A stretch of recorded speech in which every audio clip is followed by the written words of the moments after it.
long before the roar of engines defined our world. A young George Washington stood alone in the deep forests of Virginia. It was the early 18th century, and the only sounds surrounding him were the wind in the trees and his own breath. In this era, Washington measured land that felt boundless and wild. But he lived in a world that was effectively asleep. It was a world lit only by fire, by the sun during the day and tallow candles at night. Life here was governed not by the ticking of a clock, but by the turning of the seasons. But across the Atlantic, on the small, rainy island of Great Britain, the ground was beginning to shift.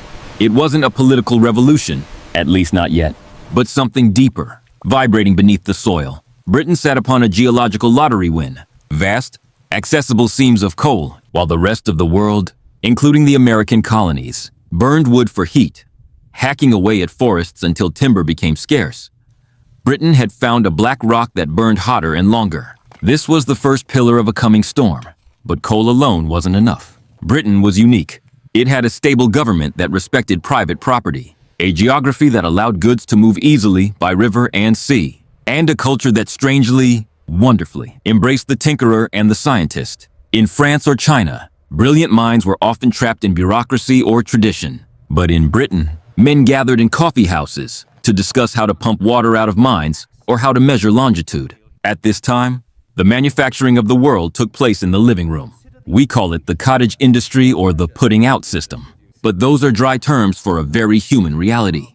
Picture a stone cottage in Lancashire. The father sits at a large wooden loom, weaving cloth with the strength of his arms and legs. The mother and children sit nearby, carding raw wool and spinning it into thread on simple wheels. It was a family unit, intimate and self-paced.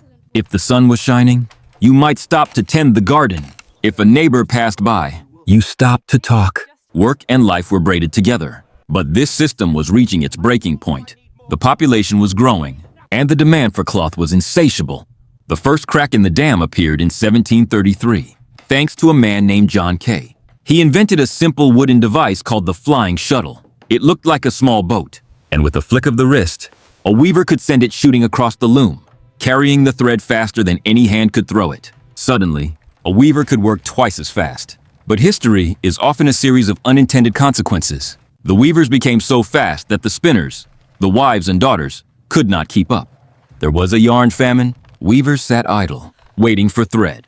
The balance of the cottage was broken, and necessity, as they say, became the mother of invention. While American colonists were beginning to chafe under British taxes, protesting the Sugar Act and the Stamp Act, a humble carpenter and weaver named James Hargreaves was about to change the world. Legend has it that in 1764, he knocked over his spinning wheel. As he watched the spindle continue to rotate upright, an idea struck him.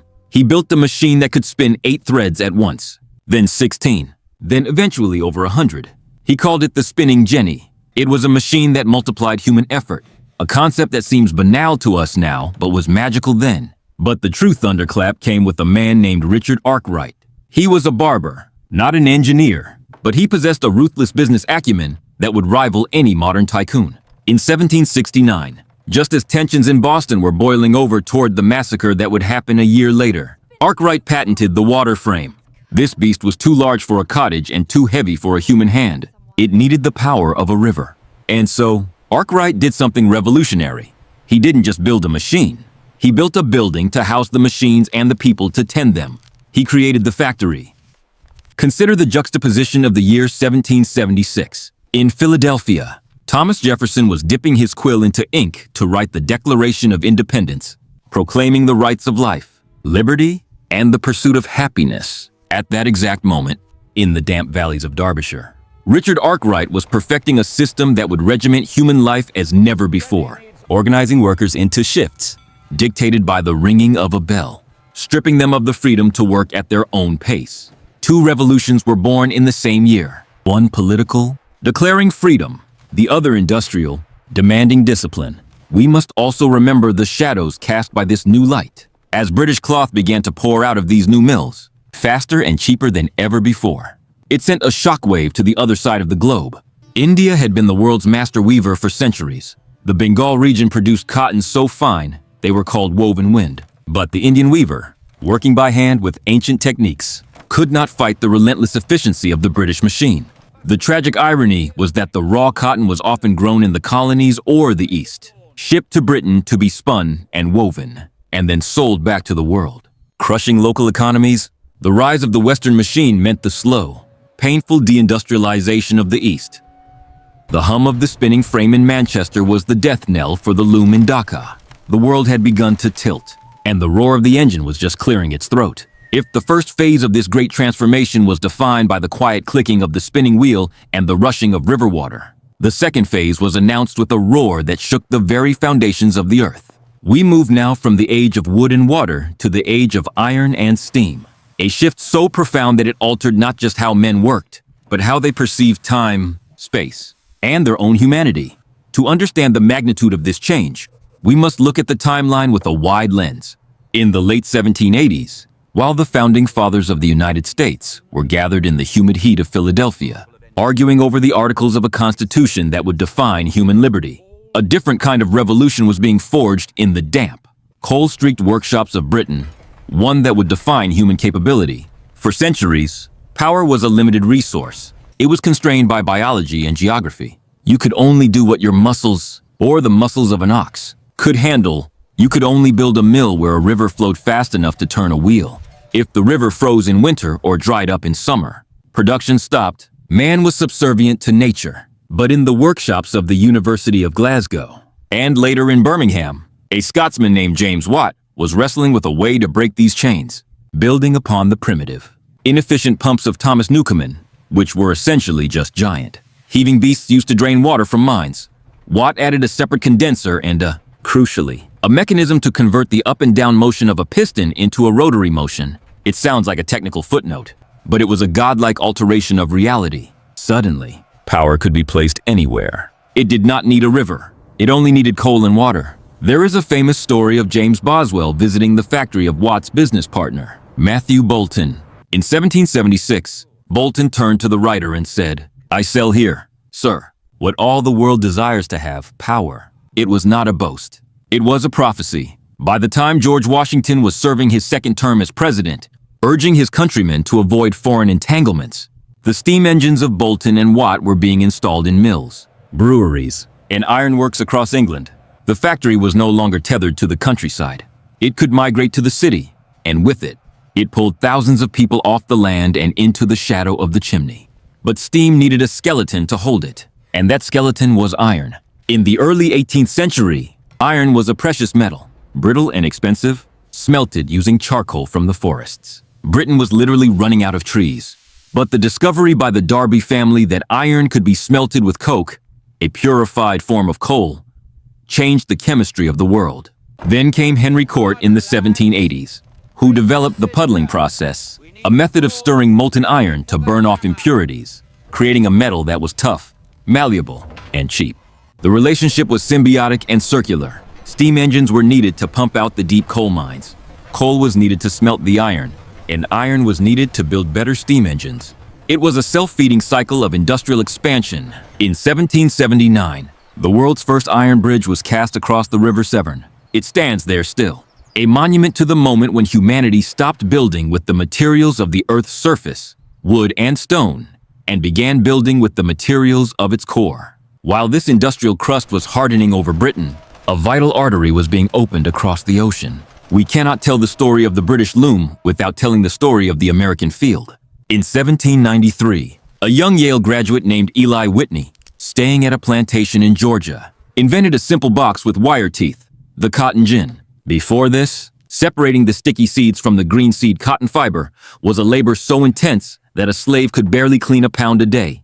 Whitney's box allowed one man to clean 50 pounds. History is often cruel in its connections. Just as the British abolitionist movement was gaining moral ground, the insatiable hunger of the Manchester mills for cotton, combined with Whitney's invention, breathed new, terrifying life into the institution of American slavery. The roar of the factory in Lancashire was fed by the crack of the whip in Mississippi. By the early 1800s, cotton was king, and the two nations, though politically separated, were economically welded together by a chain of white fiber. Then came the annihilation of distance. For all of human history, the speed of travel was dictated by the speed of a horse. Julius Caesar and Napoleon Bonaparte moved their armies at roughly the same pace. But in the 1820s, the steam engine was put on wheels. The psychological impact of the railroad is almost impossible for us to grasp today. Accustomed as we are to jet travel, when the Liverpool and Manchester Railway opened in 1830, it was not just an engineering feat. It was a shock to the human nervous system. The locomotive rocket, designed by George and Robert Stephenson, could travel at 30 miles per hour. People fainted at the sight of it. Farmers feared the noise would stop hens from laying eggs. The opening day itself was marked by a grim omen when William Huskisson, a calm and well-respected member of Parliament, was struck by the rocket and killed, the first martyr to the age of speed. Yet, the tragedy could not stop the momentum. Within a decade, the Iron Horse was crisscrossing Britain, and soon, America. In the United States, the railroad would become the tool of destiny, the iron needle stitching together a continental empire, allowing the country to expand westward faster than any civilization in history. But in Britain, it compressed the island. It turned a collection of isolated shires into a unified machine. But we must look now at the heart of this machine, at the city that became the symbol of the New Age. Manchester, they called it Cottonopolis. To the eyes of a visitor in the 1830s or 40s, it was a spectacle of awe and horror. Alexis de Tocqueville, the great French observer of America, visited Manchester and wrote, "From this foul drain, the greatest stream of human industry flows out to fertilize the whole world. From this filthy sewer pure gold flows." The city was a forest of smokestacks, vomiting thick, black clouds that coated everything, buildings, streets, and skin, in a layer of grime. The sun was often visible only as a pale, copper disk through the smog. Below the smoke, the human toll was staggering. The rapid influx of workers from the countryside overwhelmed the city. People were packed into jerry-built housing, hastily constructed brick terraces with no foundations, damp rising up the walls, and no sanitation. Entire families lived in single cellar rooms, sleeping on piles of straw, sharing their space with rats. In these districts, the only running water was the filth flowing down the open gutters in the street. Cholera, typhoid, and tuberculosis were not visitors. They were residents. In the 1840s, the average life expectancy for a laborer in Manchester was 17 years. It is a statistic that stops the heart. 17. And who was doing the work? If you peered through the grime-encrusted windows of the mills, you would not just see men. You would see women, and tragically, you would see children. The machines of Arkwright and Watt did not require great physical strength to operate. They required dexterity and small fingers. Children as young as 5 or 6 were employed as piecers, repairing broken threads while the machines were running, or as scavengers, crawling beneath the whirling gears to sweep up cotton dust. It was a Dickensian nightmare brought to life. These children worked 12 to 14 hours a day, 6 days a week. Their bodies were often deformed by the work. Spines twisted from constant stooping. Legs bowed from standing for hours before their bones had hardened. They were known as factory cripples. While the American frontier was creating a mythology of rugged individualism and wide open spaces, the British industrial city was creating a new class of human, the proletariat. These were people who owned nothing but their labor, stripped of the connection to the land and the seasons, living by the relentless rhythm of the factory bell. The contrast was absolute. In the grand manor houses of the industrialists, dinner parties were held on fine china bought with the profits of the mills, while a mile away, in the rookeries of the poor, children fought over scraps of bread. It was a world of dazzling progress and medieval squalor existing side by side. This era, the roar of the engine, was a crucible. It melted down the old agrarian order and cast a new, harder, faster world. It gave us cheap clothes, cast iron cookware, and the ability to travel great distances. But it demanded a payment in flesh and blood that we are still reconciling today. As the 1840s approached, the sheer misery of the industrial worker began to boil over. The smoke that hung over Manchester was not just pollution. It was the gathering storm cloud of social unrest. The engine was roaring, yes, but the people were beginning to scream. By the middle of the 19th century, the genie was not only out of the bottle, it was building a new bottle made of glass and steel. To understand the climax of this era, we must transport ourselves to Hyde Park in London. In the spring of 1851, Queen Victoria and Prince Albert inaugurated the Great Exhibition, housed in the Crystal Palace, a structure so impossible, so light and airy, that it seemed like a dream. It was a cathedral of commerce, built from 300,000 panes of glass and 4,000 tons of iron. encasing fully grown elm trees within its sparkling walls. 6 million people, equivalent to 1/3 of the entire population of Britain, flocked to see the wonders of the world.